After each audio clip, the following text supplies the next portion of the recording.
Bonjour à tous, j'espère que vous allez très bien en ce début de l'année. Je suis très heureuse de vous retrouver pour notre nouvelle série quotidienne du mois de décembre. En attendant, c'est Foutu Noël. C'est un anti-calendrier à recueil de mots écrit par Jérémy Kalaski. Très bon épisode.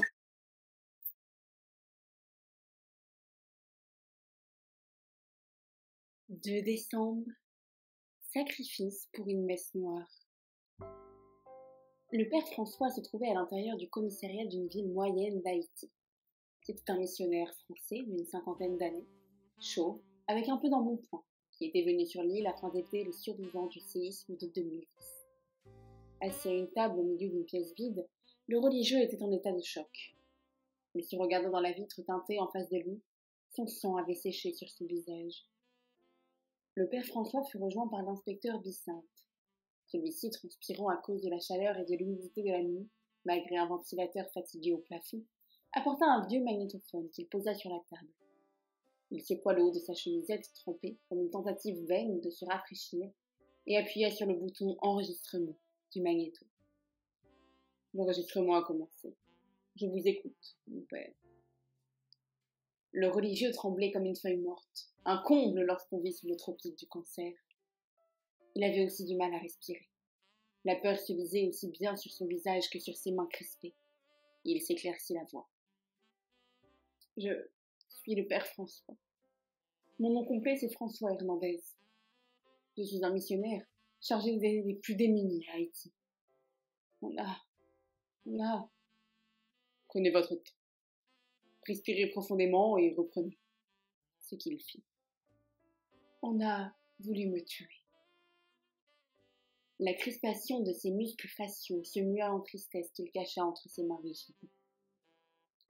Calmez-vous. Vous êtes en sécurité ici. Reprenez tout depuis le début. Après un moment et quelques mouchoirs, le missionnaire reprit sa déclaration. Je suis arrivé sur l'île il y a de cela 16 mois, en septembre 2010. Je me suis lié d'amitié avec plusieurs personnalités locales. Ma mission consiste à distribuer des médicaments et de la nourriture, ainsi que des habits aux plus démunis. J'effectue des offices au sein de l'église de la ville de Saint-Martial, dans le quartier de la Parade. Il y a quelques mois, après une messe, mon meilleur ami et confident, Toussaint Bellefleur, me présentait une jeune femme de 21 ans, très jolie. Elle s'appelle Mireille Louverture. Elle voulait rentrer dans les ordres.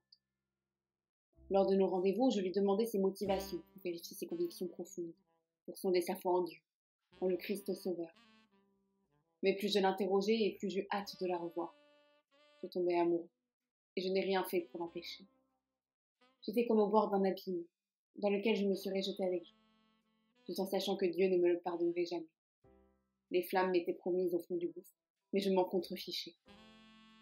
Nous entamâmes une liaison amoureuse et charnelle. Et à contre-cœur, je m'interrogeais chaque jour sur ma place au sein de l'église catholique de Rome. Devais-je quitter mon sacerdoce? Je voulais prendre le temps de la réflexion. Il y a quelques jours, elle voulait me présenter à sa famille et me faire découvrir sa ville natale. Nous nous sommes allés. L'endroit était encore plus désolé que je ne l'aurais imaginé. Mais... Le missionnaire semblait apeuré. Voulez-vous un verre d'eau, mon père? S'il vous plaît, oui. L'inspecteur Bicinte sortit, puis revint toujours aussi transpirant dans la salle d'interrogation, avec un gobelet en plastique, rempli d'eau. Le père François descendit le verre d'entrée. L'inspecteur reprit. Vous étiez en train de dire que vous étiez dans la ville natale de votre amante. Oui, excusez-moi. Mes pensées me fait prendre conscience que... Racontez tout simplement ce qu'il s'est passé, mon père. Donc j'étais dans la ville natale de Mireille, où nous rencontrâmes sa grand-mère. Je ne me rappelle plus son prénom. Elle avait l'air d'une sorcière avec ses haillons et ses cheveux crépus grisonnants, tout emmêlés. Elle ne semblait pas amicale. Elle m'offrit un verre et le noir complet. Vous avez été drogué? Je pense que c'est le cas. Je me réveillais nue dans une cavasse, les bras en l'air, enchaînée, attachée au mur. Je crois que c'était l'odeur putride qui régnait dans le lieu qui me fit ouvrir les yeux. Grâce aux bougies allumées, je pus constater l'horreur. Il y avait des cadavres partout autour de moi. en état de décomposition. Il y avait même des squelettes. Ce lieu doit exister depuis longtemps. Je ne mis que quelques instants qui me parurent une éternité pour comprendre que j'allais devenir comme un de ces cadavres. J'hurlai de toutes mes forces. Alerté par mes cris, un homme costaud entra dans cette cave nauséabonde, sans se préoccuper des corps décharnés, pour me donner une raclée sur le haut du crâne. C'est là que j'eus cette plaie ouverte qui n'arrêtait pas de saigner. Puis, il me déchaîna du mur en prenant soin de laisser mes poignets attachés ensemble. Il me porta sur une de ses épaules comme un vulgaire morceau de viande. Je ne savais pas où j'allais.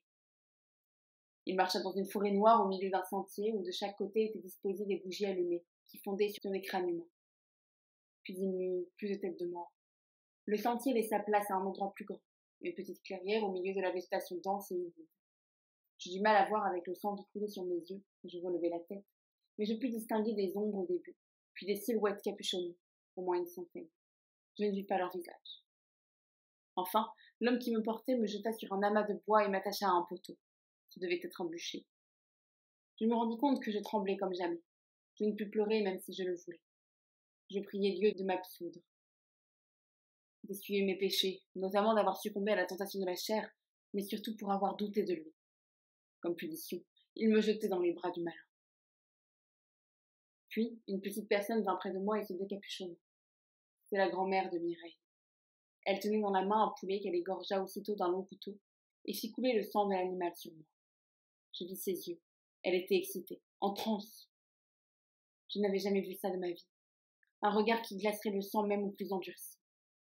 Puis, elle eut des spasmes qui se révélaient être une danse macabre. Et j'entendis une prière en latin au milieu d'un rite païen. En français, cela donne « Il est Dieu né de Dieu, lumière né de la lumière, vrai Dieu né du vrai Dieu ». C'était pour célébrer le Christ. Une prière pour Noël. Cela me rassura quelque peu, me persuadant ainsi que Dieu ne m'avait pas totalement abandonné. Bien sûr, j'avais tort. La scène prit l'allure d'une messe noire vaudou. Les gens eurent eux aussi des spasmes tout en continuant à chanter leurs prières. Ils enlevèrent leurs capuches et leurs capes. Nus, ils ne portaient que des masques, tous différents. Par contre, je pus voir qu'ils étaient de toutes les couleurs. Ça ne pouvait pas être que des locaux. Ensuite, ils arrêtèrent de chanter et commencèrent à se toucher, à se caresser et à avoir des relations sexuelles. Je n'avais jamais vu autant de personnes coucher ensemble aussi mélangées. Ils ne devaient pas savoir à quel corps, quel genre appartenait chacun, et ils firent l'amour comme des bêtes. Je priai Dieu afin de savoir pourquoi il m'infligeait un tel spectacle répugnant. La sorcière me scruta. Elle devait rire en me voyant crispée. Elle alluma le bûcher puis s'enfonça dans ma masse pour, j'imagine, faire l'amour. Si on peut appeler ça de l'amour. Et moi je restais attachée au poteau, asthénique, attendant la fin, dans les flammes. C'est idiot, mais en regardant le ciel, je ne pensais qu'à une seule chose, le sang qui coagulait sur mon corps. Puis comme une amie, je disais à voix basse, je vais mourir, je vais mourir, je vais mourir. Et comment vous êtes-vous senti? Dit l'inspecteur. Tout ça me paraît fou, dit le père François, gêné, avant de reprendre. Je ne sais plus vraiment, mais j'ai réussi. Je pris une cape à capuche et m'enfuis aussi vite que je le pus pendant qu'il s'affairait à la chose. Les blessures et le poison que m'avait administré la sorcière m'empêchaient d'aller aussi vite que je le voulais. L'adrénaline, sans doute, m'aida à tenir le coup. Alors j'avançai à travers cette forêt dense. Le manque de lumière et le sang séché sur mes yeux m'handicapèrent dans ma fuite, mais je voulais survivre coûte que coûte. Ils ne mirent pas longtemps avant de comprendre mon absence. Je vis au travers des arbres derrière moi une vive lumière, sans doute des torches. Des chiens aboyaient. Ils me suivirent à la trace. J'ai peur de ne pas en réchapper et je ne pensais pas à Dieu mais à Mireille. Était-elle au courant du plan de sa grand-mère? Oui, elle ne pouvait que l'être. Et puis je pensais à mes frères, à mes sœurs, et à tous ceux que j'avais aidés dans la vie, à tous ceux à qui j'avais donné un sourire. Cela me donnait encore plus de force, et si je devais trépasser ce soir-là, je sus que ma vie n'avait pas été vaine. Je faillis être touchée par une balle de fusil, et lorsque mes poursuivants furent dangereusement proches de moi, j'arrivai au-dessus d'un précipice de 10 mètres de haut au bas duquel se trouvait un bassin d'eau naturel. J'ai sauté sans me soucier de la profondeur. Force est de constater que ce fut assez profond.